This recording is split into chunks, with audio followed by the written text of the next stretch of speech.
മഹാലക്ഷ്മി സീരിയലിന്റെ ഇന്നത്തെ എപ്പിസോഡിന്റെ റിവ്യൂയിലേക്ക് എല്ലാവർക്കും സ്വാഗതം. അങ്ങനെ കണ്ണനെയും മഹാലക്ഷ്മിയെയും ജീവിതത്തിൽ വേർപെടുത്താൻ കഴിയില്ല എന്ന് മനസ്സിലാക്കുന്ന കണ്ണനാണെങ്കിൽ എല്ലാവരോടുമായിട്ട് പറയുന്നുണ്ട്, ഇനി അനന്ത് പറഞ്ഞതുപോലെ തന്നെ നടക്കണം, എങ്കിലേ നമുക്ക് എല്ലാവർക്കും മനസ്സ് തുറന്നു ചിരിക്കാൻ പറ്റൂ. ജീവനോടെ വേർപെടുത്താൻ കഴിയാത്തവരെ മരണം കൊണ്ട് വേർപിരിക്കണം എന്ന് പറയുന്നുണ്ട് കേട്ടോ. പിന്നീട് കാണിക്കുന്നത് സീമന്തിനി സ്വാതിയോട് പറയുന്നുണ്ട്, വിശ്വാസവഞ്ചന ചെയ്യുന്നവരെ കണ്ണൻ ഒരിക്കലും വെച്ചു വെറുപ്പിക്കില്ല. ആ ലക്ഷ്മിയെ അവൻ എന്തൊരു വിശ്വാസമായിരുന്നു, കല്യാണം കഴിഞ്ഞതിന് ശേഷം അവന്റെ പുറകെ തന്നെയായിരുന്നു അവൻ എന്നെല്ലാം പറയുമ്പോ സ്വാതിയും അത് ശരിവെച്ചുകൊണ്ട് പറയുന്നുണ്ട്, ദൈവങ്ങളോടൊപ്പമായിരുന്നു അയാൾ അവളെ കണക്കാക്കിയത്, എന്നിട്ടിപ്പോ എന്താ ദൈവങ്ങൾ തന്നെ അയാളെ ചതിച്ചു എന്ന് പറയുന്നുണ്ട് കേട്ടോ. ഇതേസമയം മേഘൻ തിരിച്ചെത്തിയെന്നറിയുന്ന രാമനും സീമന്തിനിയും സ്വാതിയാണെങ്കിൽ സന്തോഷത്തോടുകൂടി മേഘന്റെ അടുത്തേക്ക് ചെല്ലുകയാണ് കേട്ടോ ആ വാർത്ത കേൾക്കാനായിട്ട്. പക്ഷെ മേഘന്റെ മുഖത്തെ നിരാശ കാണുന്ന സീമന്തിനിയും വാമനും മേഘനോട് അത് തുറന്നു ചോദിക്കുന്നുണ്ട്, നമ്മുടെ എല്ലാവരുടെയും സന്തോഷം തല്ലിക്കെടുക്കാനായിട്ട് അവള് വീണ്ടും മടങ്ങി വന്നു എന്ന് പറയുമ്പോ എന്നിട്ട് കണ്ണേട്ടൻ അവളെ വീട്ടിൽ കയറ്റിയോ എന്ന് ചോദിക്കുന്നുണ്ട് കേട്ടോ സ്വാതി.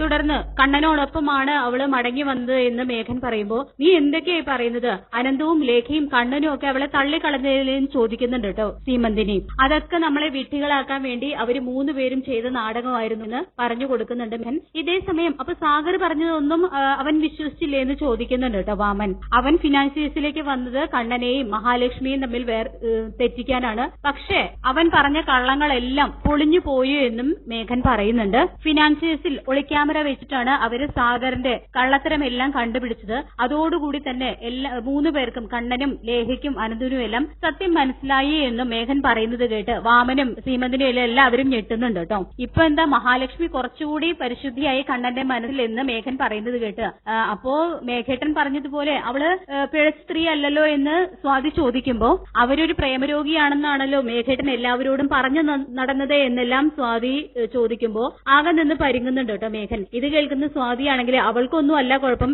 ഇവനാണ് ആ പ്രേമരോഗം എന്ന് മേഘന്റെ മുഖത്ത് നോക്കി തുറന്നടിക്കുന്നുണ്ട്. തുടർന്ന് ഇത് കേൾക്കുന്ന മേഘനാണെങ്കിൽ സ്വപ്നങ്ങളെല്ലാം തകർന്നടിഞ്ഞ് നിൽക്കുക, ഞാൻ മാത്രമല്ല കരുണയ്ക്കും അപ്പച്ചിക്കും മഞ്ജുവിനും ഒക്കെ ആ ദേഷ്യമുണ്ട്. പിന്നെ കരുണയുടെ കാര്യം ഞാൻ പറയേണ്ട കാര്യമില്ലല്ലോ, അച്ഛൻ ഒന്ന് മനസ്സിലാക്കിക്കോ, മരണം കൊണ്ടല്ലാതെ കണ്ണനെയും മഹാലക്ഷ്മിയെയും നമുക്ക് വേർപെടുത്താനായിട്ട് പറ്റില്ല, അല്ലാതെ തെറ്റിദ്ധാരണയുണ്ടാക്കി അവരെ വേർപിരിക്കാൻ കഴിയില്ല എന്നും മേഘൻ പറയുന്നുണ്ട് കേട്ടോ അവരോടായിട്ട്. ഇത് കേൾക്കുന്ന സീമന്തിനി പൊട്ടിത്തെറിച്ചുകൊണ്ട് വാമനോടായിട്ട് പറയുന്നുണ്ട്, അച്ഛനും മോനും കൂടി ഏത് സമയം ഒരു ഗൂഢാലോചനയാണ്, ഇനി അതൊക്കെ നിർത്തി അവനെ ചൊടിപ്പിക്കാതെ മര്യാദയ്ക്ക് നടക്കാൻ മോനോട് പറഞ്ഞു കൊടുക്കുക, എങ്കിലേ മഞ്ജുവിനെയും കൊണ്ട് അവൻ ഇങ്ങോട്ട് വന്നു കഴിഞ്ഞാൽ അവന്റെ കയ്യിലും കഴുത്തിലും ഒക്കെ എന്തെങ്കിലും ഉണ്ടാവോ എന്ന് പറയുന്നുണ്ട് കേട്ടോ. പിന്നീട് കാണിക്കുന്നത് പ്രതാപന്റെ അടുത്ത് വന്നിട്ട് മുത്തശ്ശി പറയുന്നുണ്ട്, എടാ പ്രതാപ, നീ ഇനി അവളെ വിളിക്കാനൊന്നും നിൽക്കണ്ട, നേരെ ഇത്രയായില്ലേ, ഇനി അവള് വരാനൊന്നും പോകുന്നില്ല എന്ന് പറയുമ്പോ ഞാനൊരു കാര്യം ചെയ്യാം, നാളെ ഞാൻ കമലേശ്വരത്ത് പോയി കാര്യങ്ങളൊക്കെ ഒന്ന് തിരക്കാം, അവരുടെ സന്തോഷത്തിൽ പങ്കുചേരാം എന്നെല്ലാം പ്രതാപം പറയുമ്പോ ഞാൻ അപ്പോഴേ പറഞ്ഞില്ലേ പ്രതാപ,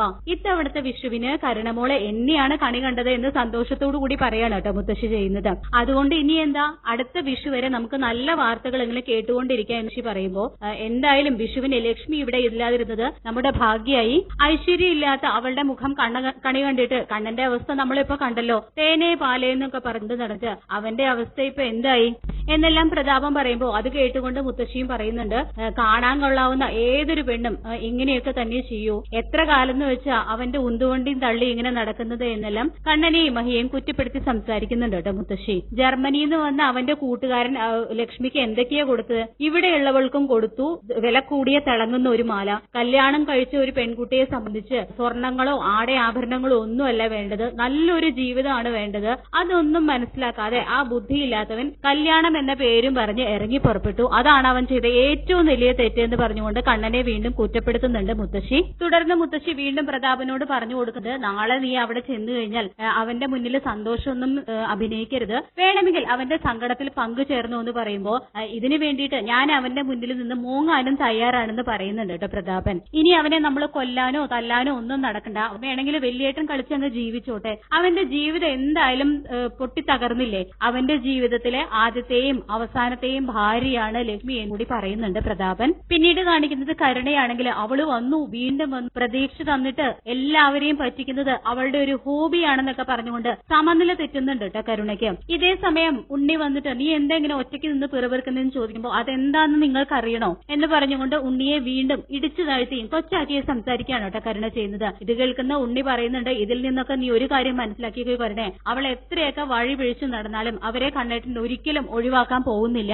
അതുകൊണ്ട് ഇവിടെ ഇപ്പൊ മണ്ടനായത് ഞാനല്ല, എന്റെ ഏട്ടനാണെന്നും ഉണ്ണി പറയുന്നുണ്ട് കേട്ടോ. തുടർന്ന് നമ്മളെയൊക്കെ ഇങ്ങനെ മണ്ടന്മാരാക്കുന്നത് അയാളുടെ ഒരു ശീലമായിട്ടുണ്ട്. ഞാൻ എന്റെ അച്ഛനോടും മുത്തശ്ശിയോടും ഇതൊന്നും ഇതുവരെ പറഞ്ഞില്ല, വെറുതെ എന്തിനാ അവരെ കുറി വിഷമിപ്പിക്കുന്നതെന്ന് പറയുന്നുണ്ട് കേട്ടോ കരുണ. തുടർന്ന് ഉണ്ണി പറഞ്ഞു കൊടുക്കുന്നുണ്ട്, കണ്ണേട്ടൻ അവരെ ഇങ്ങനെ നിന്റെ ചേച്ചി അന്ധമായിട്ട് ഇങ്ങനെ വിശ്വസിച്ചതിക്ക് ഇനി നമ്മളും അവരെ ഇങ്ങനെ കുറ്റപ്പെടുത്താത്തതാണ് നമ്മുടെ നിലനിൽപ്പിന് നല്ലതെന്ന് പറയുമ്പോൾ ഇത് കേട്ട് ദേഷ്യം വരുന്ന കരുണ പറയുന്നുണ്ട്, കളിയാക്കിക്കൊണ്ടും ഉണ്ണിയോടായിട്ട് പറയുന്നുണ്ട്, എങ്കിൽ പിന്നെ അവരെ വാഴ്ത്തിപ്പാടാം, എങ്കിൽ പിന്നെ ചേട്ടന്റെ പോലെ അനിയനും സന്തോഷാവോ എന്ന് സംസാരിക്കുന്നുണ്ട് കേട്ടോ ഉണ്ണിയോട്. തുടർന്ന് അയാൾക്ക് കൊടുക്കുന്ന മരുന്ന് അതേപടി ശരീരത്തിൽ എത്താതിരിക്കാൻ വേണ്ടിയിട്ട് ഉണ്ണിയേട്ടന്റെ അമ്മ അതിൽ എന്തൊക്കെയോ പൊടികൾ ചേർക്കുന്നുണ്ടല്ലോ, അതിന് പകരം അതിൽ വിഷം ചേർത്ത് കൊടുത്തൂടെ എന്നുള്ള കരുണയുടെ ആ ക്രൂരത കേട്ട് ഉണ്ണി പറയുന്നുണ്ട്. ഒരു ഞെട്ടലോടെ ഉണ്ണി നീ എന്താ ഉദ്ദേശിക്കുന്നതെന്ന് ചോദിക്കുമ്പോ അത് തന്നെ നേരത്തോട് നേരം അയാളെ മുകളിലേക്ക് പറഞ്ഞു വിടണം, എങ്കിൽ പിന്നെ നമുക്കിടയിൽ ഇങ്ങനെ ഒരു സംസാരം ഉണ്ടാവില്ല എന്നുള്ള ഒരു ക്രൂരമായിട്ട് കരുണ പറയുമ്പോ അതൊക്കെ പിന്നെ കേസാവില്ലേ എന്ന് ചോദിക്കുന്നുണ്ട് കേട്ടോ ഉണ്ണി.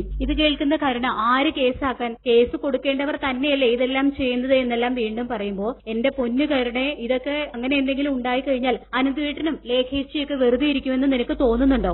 അവർക്കും നല്ല കാശും സ്വാധീനമുണ്ട്, അതുകൊണ്ട് സംഭവം പോലീസ് കേസായാൽ നമ്മളെല്ലാവരും തൂങ്ങുമെന്നും ഉണ്ണി പറയുന്നുണ്ട് കേട്ടോ. തുടർന്ന് നിങ്ങളുടെ സ്ഥാനത്ത് എന്റെ അച്ഛനോ മുത്തശ്ശിയോ വല്ലതും ആയിരുന്നെങ്കിൽ ആ വീൽ ചെയറിൽ ഇരിക്കുന്ന അയാള് ഇപ്പൊ ഈ ഭൂമിയിൽ നിന്ന് തന്നെ പോയേനെ എന്നും കരുണ പറയുന്നുണ്ട്. ഇത് കേട്ട് ഞെട്ടാണ് കേട്ടോ ഉണ്ണി ചെയ്യുന്നത്. ഈ വീട്ടിൽ വന്നു കയറിയതിനു ശേഷം മനസ്സ് തുറന്നൊന്ന് സന്തോഷിക്കാൻ കഴിഞ്ഞിട്ടില്ല. അവളെ എങ്ങനെയെങ്കിലും ഒന്ന് അമ്മയായാൽ മതിയായിരുന്നു, വിശേഷ വാർത്ത അറിയിച്ചാൽ മതിയായിരുന്നു എന്ന് കരുണ പറയുന്നത് കേൾക്കുന്നു.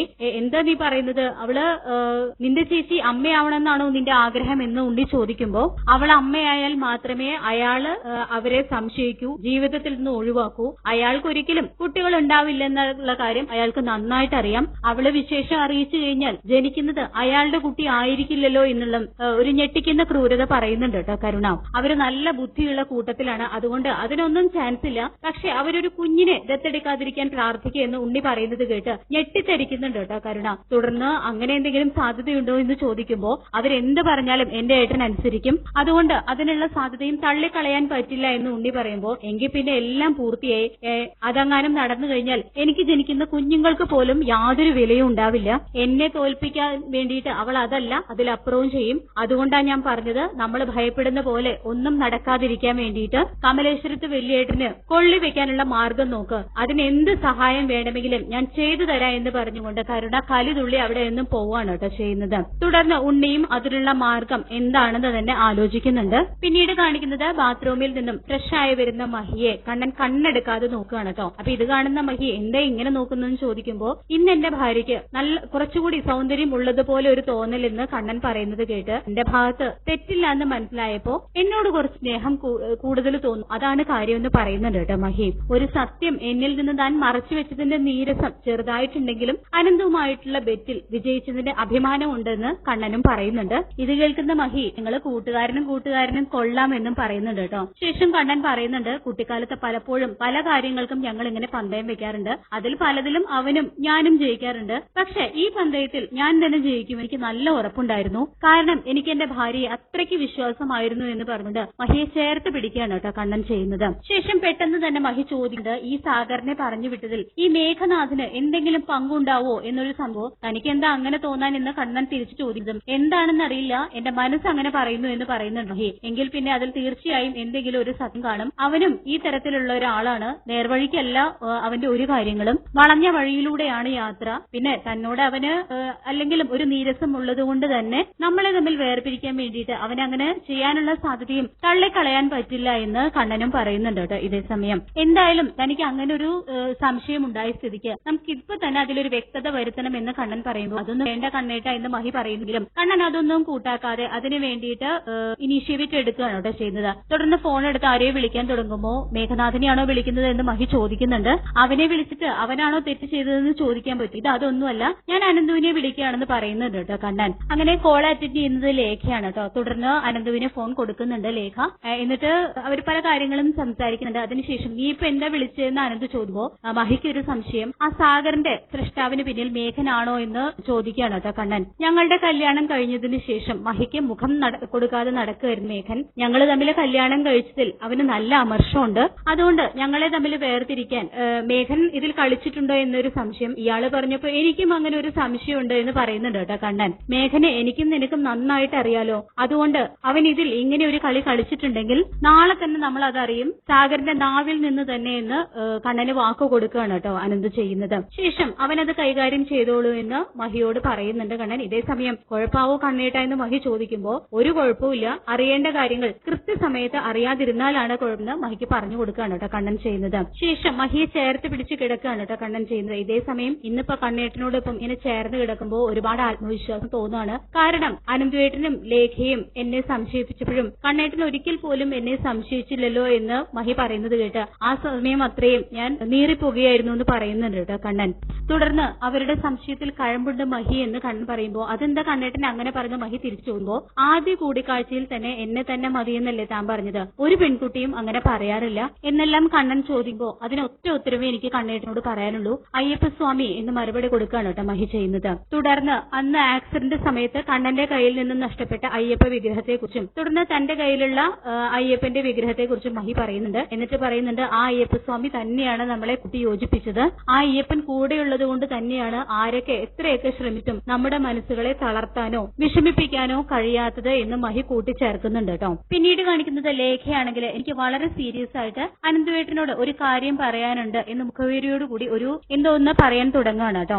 ഇപ്പോഴാണ് ഞാൻ അതിനെക്കുറിച്ച് എനിക്ക് ഒരിക്കലും ഒരമ്മയാവാൻ കഴിയില്ല എന്നറിയുമ്പോ മറ്റൊരു വിവാഹം കഴിക്കാൻ ഞാൻ അനന്തുവേട്ടനോട് പറഞ്ഞിട്ടുണ്ട് എന്ന് ലേഖ പറയുന്നത് കേട്ട് വല്ലാതെ ദേഷ്യം വരുന്നുണ്ട് കേട്ടോ അനന്തുവിന്. ഇത് കേൾക്കുന്ന ലേഖ അങ്ങനെ അനന്തുവേട്ടനെ വിട്ട് മറന്നു കളയാനൊന്നും എനിക്കും പറ്റില്ല, അങ്ങനെ എന്നെ മറന്ന് മറ്റൊരു ബന്ധത്തിലേക്ക് അനന്തുവേട്ടൻ പോവുകയാണെങ്കിൽ എന്നെ കൊന്നിട്ടേ അതിലേക്ക് പോകാൻ പറ്റൂ, പക്ഷെ അതൊന്നുമല്ല ഞാൻ പറയാൻ വന്നത് എന്ന് പറയുന്നുണ്ട് കേട്ടോ ലേഖ. തുടർന്ന് ലേഖ പറയുന്നുണ്ട് എനിക്കാണ് അമ്മയാവാൻ കഴിയാത്തത്, പക്ഷെ മഹിക്ക് അതിന് കഴിയും എന്ന് പറയുമ്പോ കണ്ണൻ അതിന് കഴിയില്ലല്ലോ എന്ന് അനന്ത് പറയുന്നത് കേട്ട് കണ്ണേട്ടിനും പ്രശ്നങ്ങളുണ്ട്, പക്ഷെ മഹാലക്ഷ്മിക്ക് അതിന് കഴിയും എന്ന് പറയുന്നുണ്ട് കേട്ടോ ലേഖ. തുടർന്ന് ഇന്ന് അമ്മയാകണമെന്ന് ഒരു പെൺകുട്ടിക്ക് ആഗ്രഹം ഉണ്ടെങ്കിൽ ആർക്കും വിഷമം ഉണ്ടാക്കാതെ തന്നെ അവൾക്ക് അതിന് കഴിയും എന്നെല്ലാം ലേഖ പറയുമ്പോ കണ്ണൻ നമ്മളെക്കാൾ കൂടുതൽ അഡ്വാൻസ് ആയിട്ട് ചിന്തിക്കുന്ന ആളാണ്, അതുകൊണ്ട് തന്നെ ഇക്കാര്യങ്ങളൊക്കെ നമ്മൾ അവനെ പറഞ്ഞു മനസ്സിലാക്കേണ്ട കാര്യമുണ്ടോ എന്ന് തിരിച്ചു ചോദിക്കുകയാണ് കേട്ടോ അനന്തു. എനിക്കും ഒരു കുഞ്ഞിനെ ലാളിക്കണമെന്ന് അതിയായ ആകുന്നുണ്ട്, ഒരു കുഞ്ഞിനെ ദത്തെടുക്കാനുള്ള തീരുമാനത്തിന് നമ്മൾ രണ്ടുപേരും എതിരായിരുന്നു, പക്ഷെ അതിനുള്ള ഒരു അവസരമാണ് ഇപ്പൊ വന്നിരിക്കുന്നത് എന്ന് ലേഖ പറയുന്നത് കേട്ട് ഒരു കുഞ്ഞിനെ ദത്തെടുക്കണമെന്നാണോ നീ പറയുന്നത് എന്ന് അനന്ത് ചോദിക്കുമ്പോ